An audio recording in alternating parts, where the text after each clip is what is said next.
I'll never forget that night. It was the night things truly changed forever, and I came to know for sure that everything was different. I found a new, peculiar friend, and learned an exciting secret I would really have to fight to keep. Maybe she knows where he is. Be quiet, Periwinkle. I'm gonna ask her. It's dangerous, don't do it. I don't mean any harm. Everything gets quiet again. Who's there? I'm Ivy. And a hush falls over the garden again. At this point, she genuinely starts to think, could it be? Could they be here for real? I don't think she's ever genuinely seen them, just believed and seen and evidence to her mind in her garden and such. But she's getting kind of giddy, like, this is it, has to be them. So after a while longer of standing there with the hand out, quietly, from under the vine, a little blue glow appears, and out comes the thing Ivy most hoped to see. It lands gently on her fingertips and nervously wrings its hands. She is this small little pixie, a few wings, and looks up at you and says, Hi, Ivy. Hello, what's your name? I'm Periwinkle. It's nice to meet you. Nice to meet you. Do you have friends here? They don't feel like coming out. Oh, I hope they would. We were curious. You have Foxglove, which happens to be our favorite. Oh, would you like some? Yes, thank you. Such a kind offering.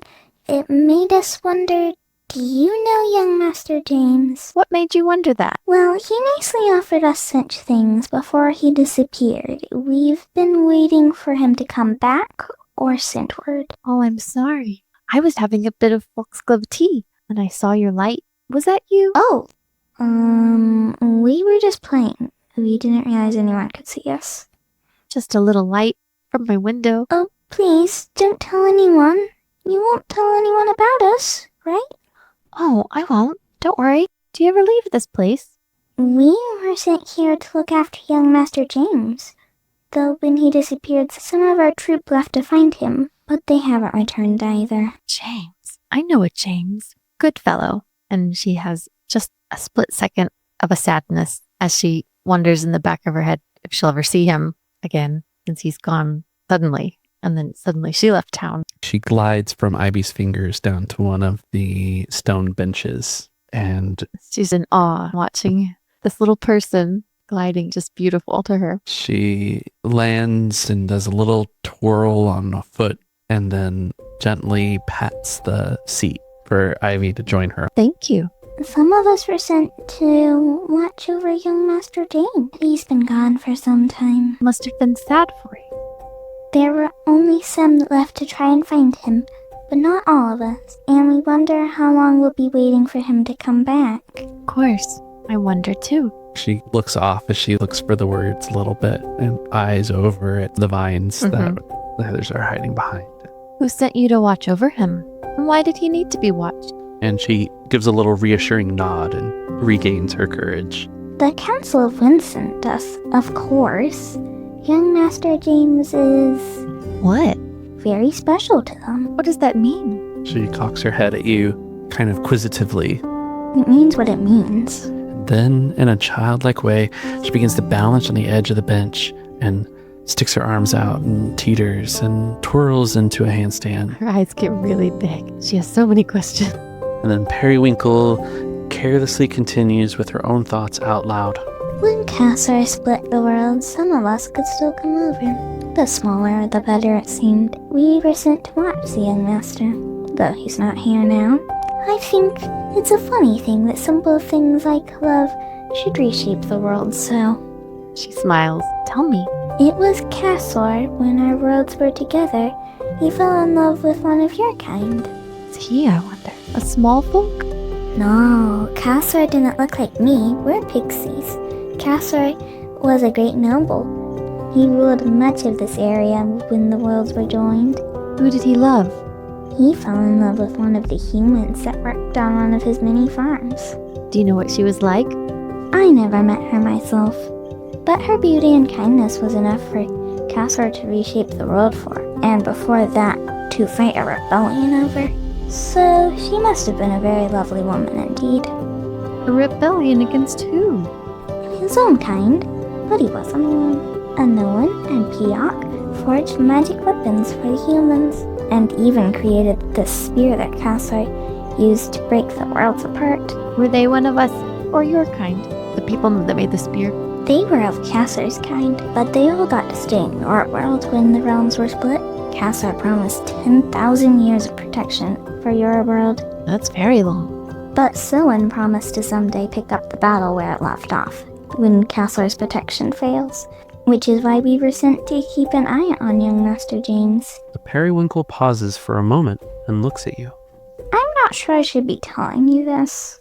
I'd love to help. It would be good if we could find young Master James, or those that went to find him. Have you seen any of our kind around here before? My friend James has. He gave me a picture he drew of people like you. I have it in my room. Would you want to stray from this place? Or could I come back and show you? She kind of looks off to the vines again, back to you. I'm brave enough. I would be curious to see the picture. You want to come? Yes. So Ivy and Periwinkle head back to Ivy's room. Periwinkle watches as Ivy goes through her bag, pulls out the sketch, and lays it on the writing desk.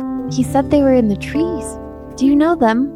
She clasps her hands behind her back and tiptoes across the page in a sinuous manner. She looks closely at the sketches, so close she gets almost nose to nose with them before popping back up, and she looks back at it in excitement. I think this is Toadstool. Really? And this is Buttercup.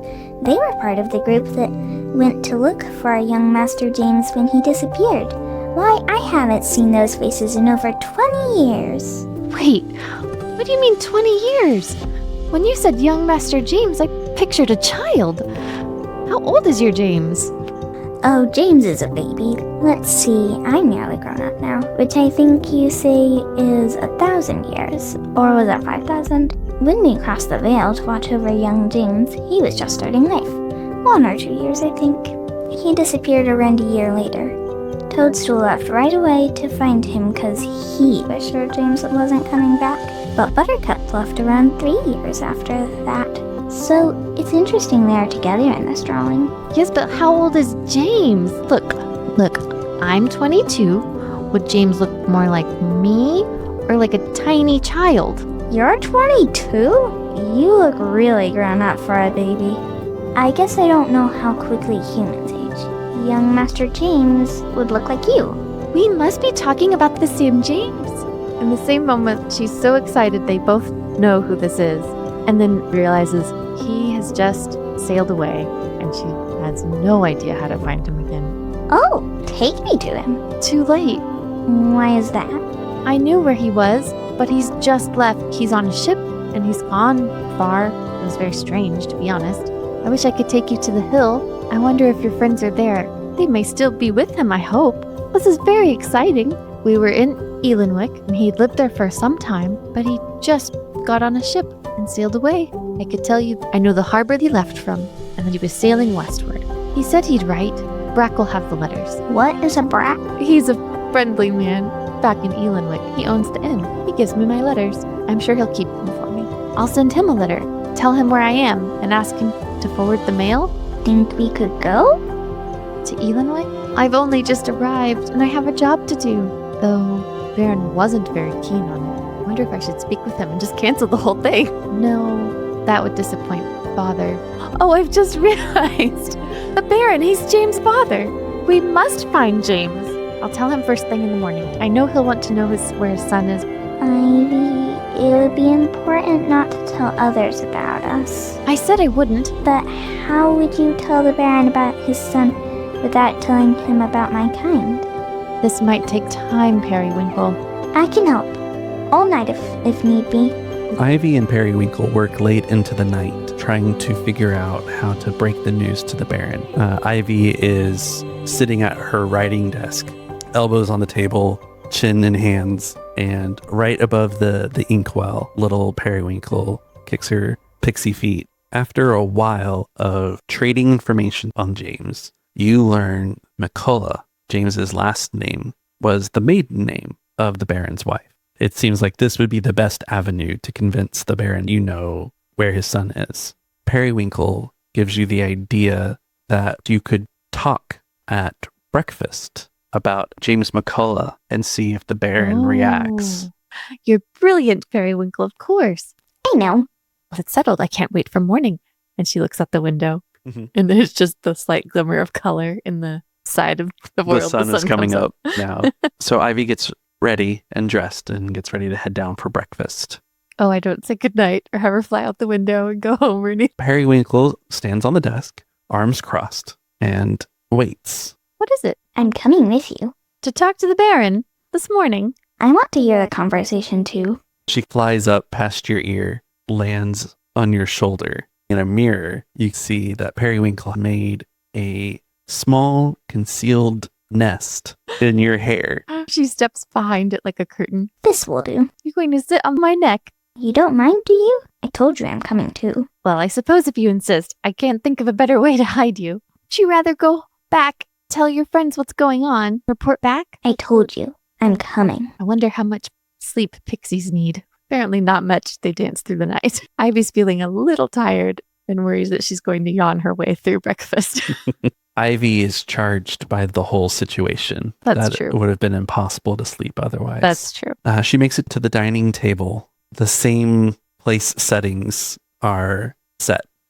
The Baron stands as you enter and sits as you curtsy. True to dinner, he has not said a word, eats in silence. What does Ivy say? She's thinking hard about how to bring up her friend's name when this man has said nothing. I think she ought to have some kind of segue. Little Periwinkle whispers from the nape of your neck. When are you going to say it? Soon. She whispers it back. Periwinkle whispers. James McCullough. How hard is it just to say McCullough? Oh man. She's trying really hard to figure out how to bring this up because of course she and Periwinkle are super excited to get this information divulged. So she just thinks about the first thing that came to mind. And let's see, how does she address him, like out of nowhere? So I've been wandering around and enjoying the gardens, and I've been here a while, and I just can't help but I've been wanting to know what is behind that big wall in the corner of the garden. It's the one place I haven't gotten to see, but it looks really interesting. That portion of the grounds is locked for a reason, Miss Cunningham, and I'd like to leave it at that. Oh, but it looks like maybe it could use some attention. I really enjoyed gardening back home. Maybe I could help you with it. I'd love to check it out. That area was my son's favorite place in the castle when he lived here. And it's been too difficult to revisit. Best left locked up and covered in the ivy. So your son's been away for a while? I'm so sorry that's been rough for you. It's been a difficult almost 2 decades now since James left. It happened so suddenly, and perhaps I've never completely faced what I've been, dealt with. Say no more. I understand. Funny, I have a friend, James, that I've been missing too. I didn't mean to bring up old wounds.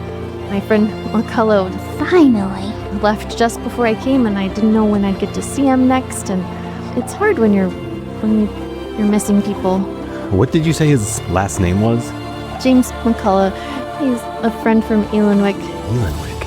McCullough was my wife's maiden name. James McCullough. And you said he's in Ealanwick? Well, that's where we were friends, but he's not there right now. That's why I can kind of sympathize. I didn't know when I was going to see him again. He just left on a ship. Ealanwick. I've searched everywhere in the Northern Territories, even all the islands of Garia. Never have I found it. Yeah, I mean, do you think when was the last time you heard from your son? It's been many years since I've heard from James. He was very small. Wouldn't that be something if it was him? It very well could be, Miss Cunningham. He's captivated as Ivy explains everything she knows about James and his family. The Baron is convinced, hopeful it might be him. Well, I know he'd want to know about you.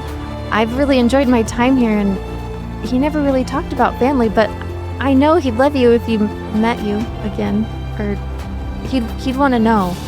The hardened exterior of the Baron has melted away into a warmer, kinder, hopeful person. The hard and stern eyes Ivy was greeted with had turned kinder. The same eyes are now filling with tears. He, having listened so intently, says, And I would very much like to reconnect with him as well. Ivy, I've no right to ask this of you, but could you find James for me? I could not leave Kildale, not at this time. My enemies are too many, and Kildale needs me. Without me, there would be nothing to stop Garia. Mrs. Cunningham, if you could find James, tell him everything we've spoken of, and how important he is, and how loved he was, and still is. I would very much appreciate it. Of course, I'd do anything I can to help. Yeah, the first place we can check is the harbor. They have, maybe they know where it went. They have listings and stuff like that, right? The Peacock, that's the ship he was on. The Baron gives Ivy a giant hug, gets up in a fluster. Thank you, Ivy. Come, Charles. We have much to arrange. They leave the dining room and give Ivy an opportunity to finish her breakfast. Throws her spoon in her bowl. Who's got time for breakfast?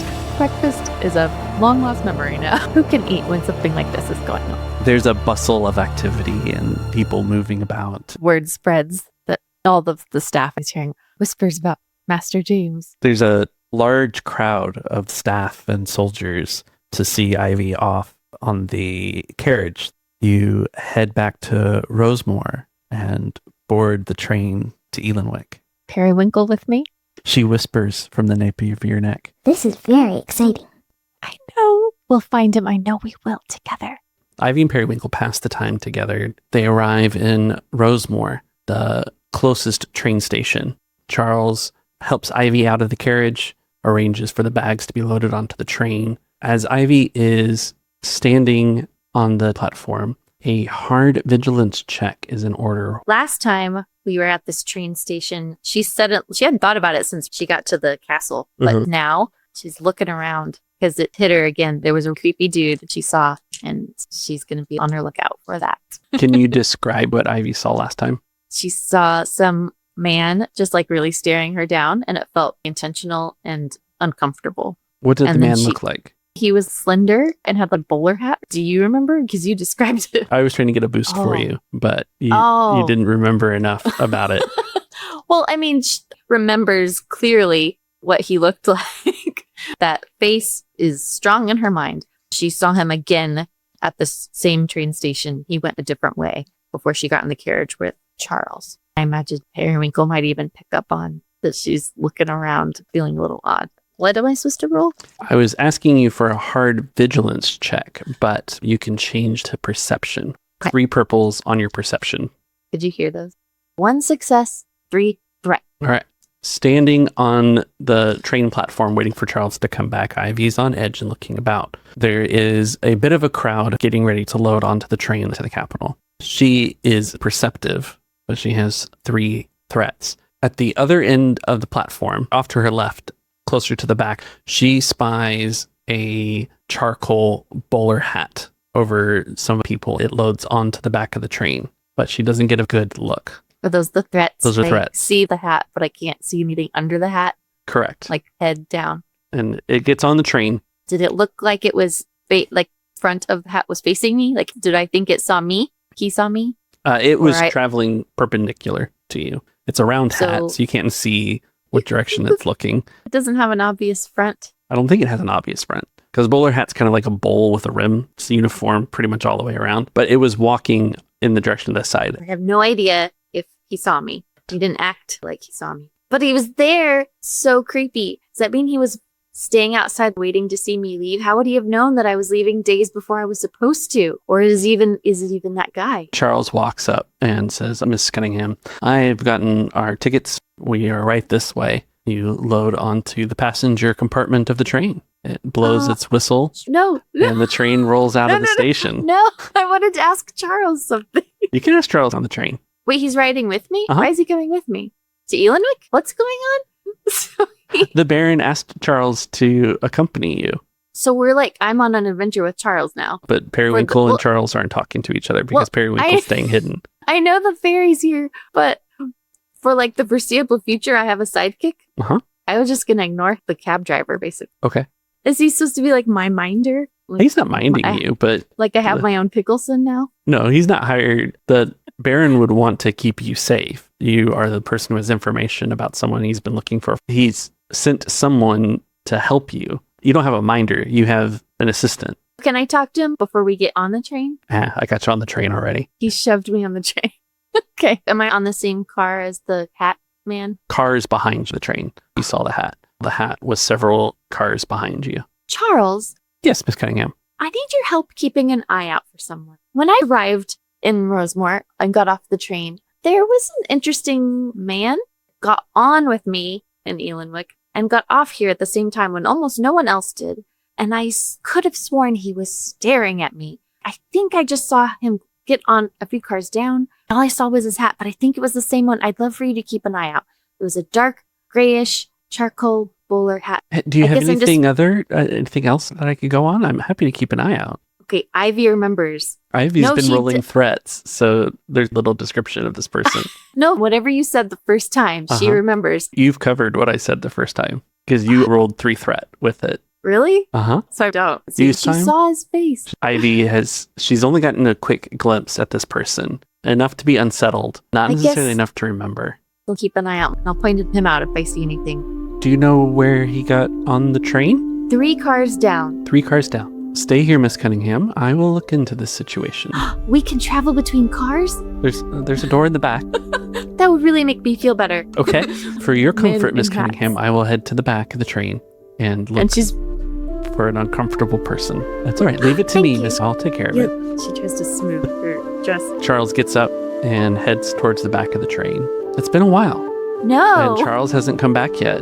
Charles should have been back by now. All right. I'm going to go check. I'm just going to mosey about the train car. Can we pretend she has an umbrella? That's weird. Not a car, but she would have something ready if something was amiss. Working her way, Ivy heads towards the back of the train. She passes through the first car, opening the door. You know, she can hear the rumble of the train on the tracks, and it gets a bit windier outside.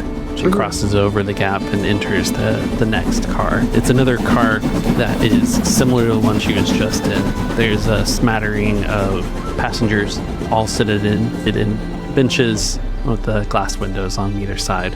She doesn't see any bowler hats or Charles. Carrying on through that car, she heads further back, and the car after that, she opens and steps inside and closes the door behind her, and she sees that this second car is a cargo car. It's got piles of crates and netting and things like that. Seems weird they would separate people by places. She's got to get past some crates. Can I flip a story point and say that there's no other people in this car, just boxes, crate? That's what I described. Okay, no people. Can there be something like a tool she could just grab? She doesn't own anything weapon-like. I thought you had an umbrella. No! Okay, sorry. Okay. She picked it up, looked at her umbrella, and then put it back and was like, this is ridiculous. But she's looking for something, and she's like, I have a hair stick, maybe? But that's not even pointy enough to hurt anybody. She's looking for something, a letter opener or a crowbar to open crates. As she's examining this and looking at her umbrella in this cargo container, Ivy feels a tug on her collar that yanks her off her feet and throws her to the floor. Coming out from behind one of the crates is the man in a bowler hat. Terrifying. And roll initiative. She's not prepared for this. She's on an adventure. I know, it's cool. It's supposed to happen, but her real life character never experiences. What do I roll? Roll vigilance. 2 advantage. Okay. That doesn't sound like enough. He rolled 1 success and 2 advantages. That's much better than mine. This part where I get confused about what I'm supposed to do. When you first explained what happened to her, do I react and say what she does, or pause for the initiative and then find out what he says? You don't hear anything from Ivy or me until he does his turn. You can react in character if you want, but the man in the bowler hat will act first. As Ivy's pulled off her feet and skids onto the rough wood floor, the man with the bowler hat steps out from behind a crate. It gives her a bit of a sneer and says, "Well, aren't you just an oddity? What does the Baron want with you?" Who are you? What does the Baron want with you? I'm not talking to you. Oh, you're not going to talk, huh? We can do this the easy way or the hard way. Where's Charles?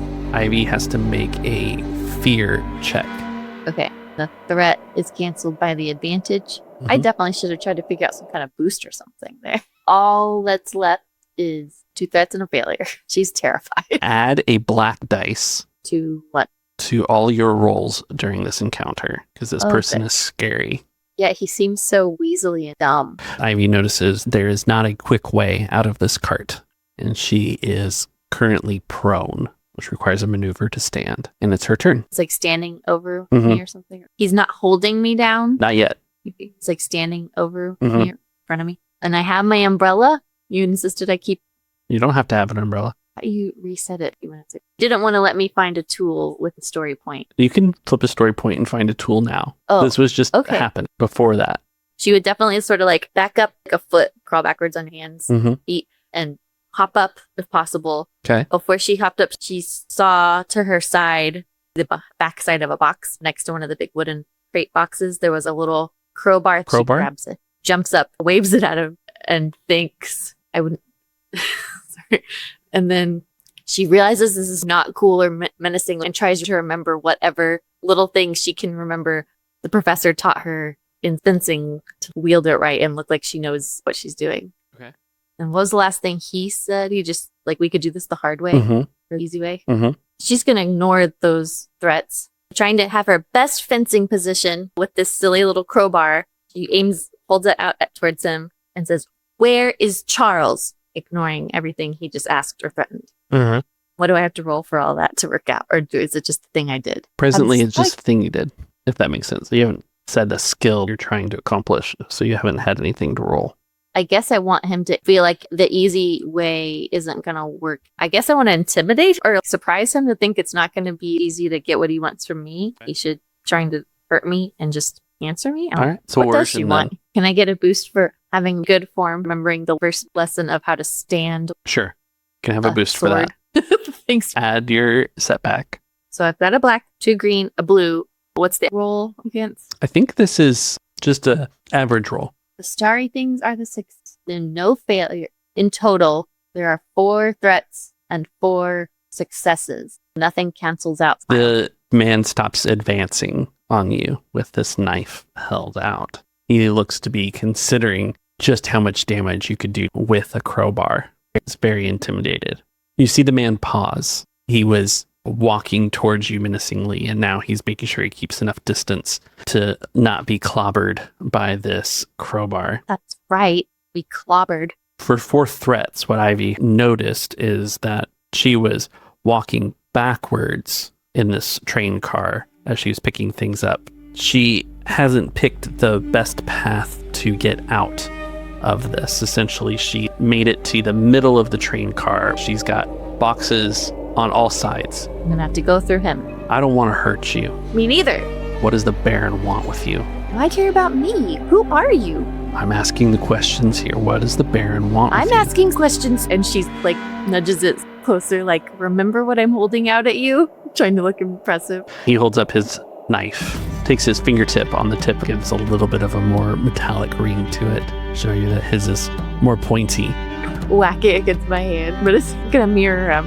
Do I have any cool talent that'll make someone answer me? I'm part of a society that makes sure the Baron is taken care of. I need to know what your intentions are with him. So we're on the same side. Let's finish rolling. He's taking an action. It's his turn in the initiative, and now I am rolling for it. For Ivy, there's something in his tone You quickly said he was a society that makes sure the Baron is well protected. But he's clearly lying, having failed his deception check against Ivy's perception. Oh, I was really glad this was resolved. And he was nice. He has a ton of advantages.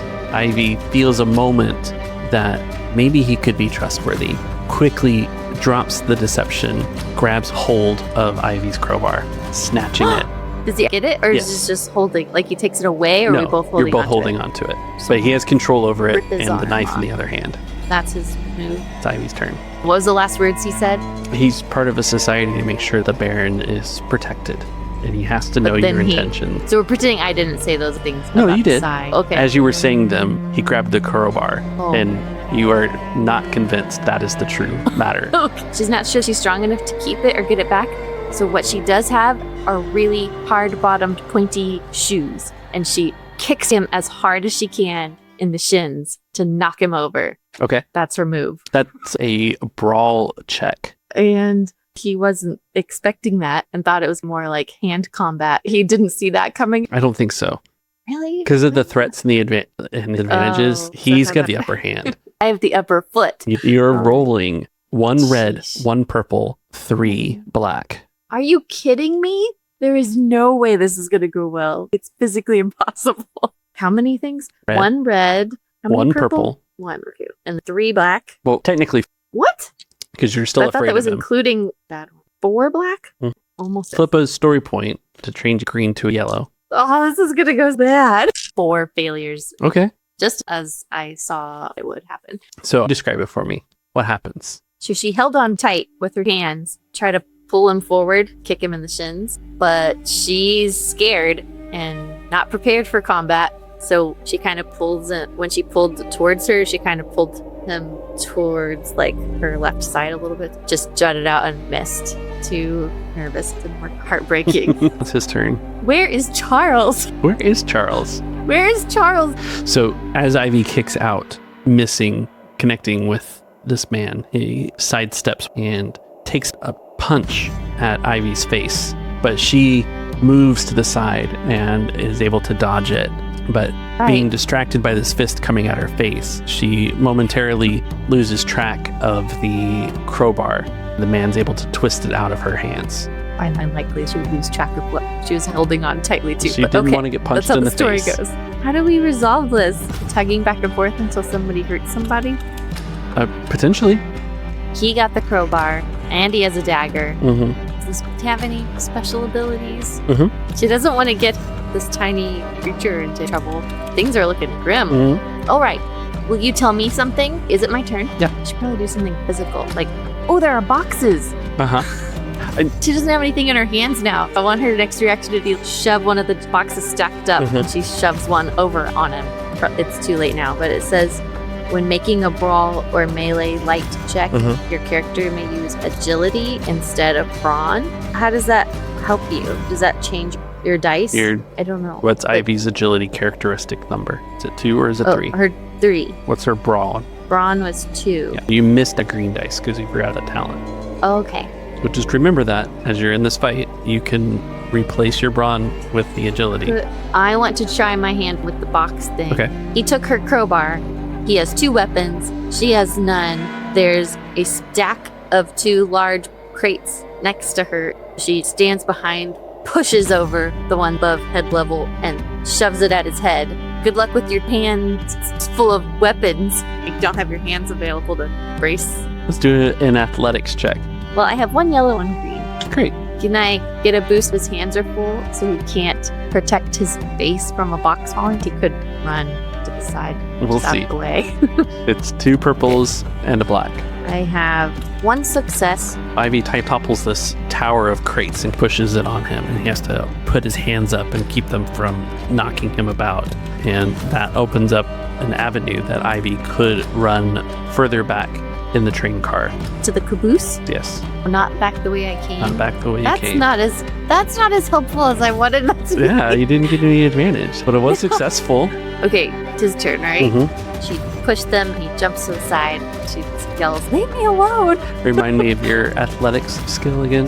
The yellow and the green? Okay. It doesn't hit him, right? You just have to jump aside. He's able to push them to the side, but he has to deal with these boxes falling on top of him. He tries to shove them to the side and run after Ivy, but he trips over one of the fallen boxes and lands prone behind her.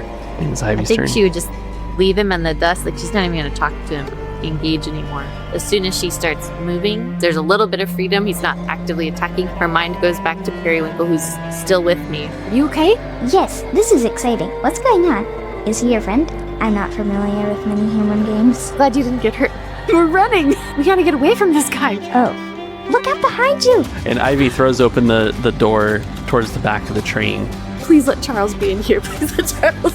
Ivy heads towards the back of the train, throws open the door to the next train car, and sees that it's another cargo train car. So it's still got piles of boxes and things. And looking in, and she hears the groan of the man behind her having gotten up and closed the distance. She turns around and looks at him, standing menacingly with this crowbar and knife. No. She sees Charles by the door. Where? He punches the man, knocks off his bowler hat, grabs him by the collar, and huffs him off the train. As you're crossing over a bridge, that was awesome. you hear a splash as the train continues down the rails.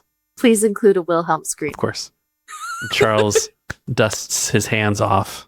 Miss Cunningham, it seems that you found him before I did. I take it that Where was have the you strange been? man. I was looking in the train all the way back here. Took ages. Well, I couldn't find anyone. It was very peculiar that you saw someone get on this part of the train because there's no passengers back here. He was hiding back here. Yeah, so let's head back Oh, to our good. seat. That was amazing.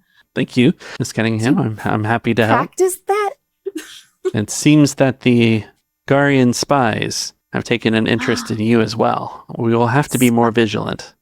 As well, spies. Who else are they interested in? Also, thank you. Thank you You're welcome. for that. You're welcome, Miss Cunningham. The Northern Territories have been upset at the Baron switching sides in the revolution. Oh. We have to keep a constant watch for spies. They've been stepping up their interest lately. I'm not sure what's going on with that. I hadn't considered they would have targeted you, though. I'm most sorry about that, madam.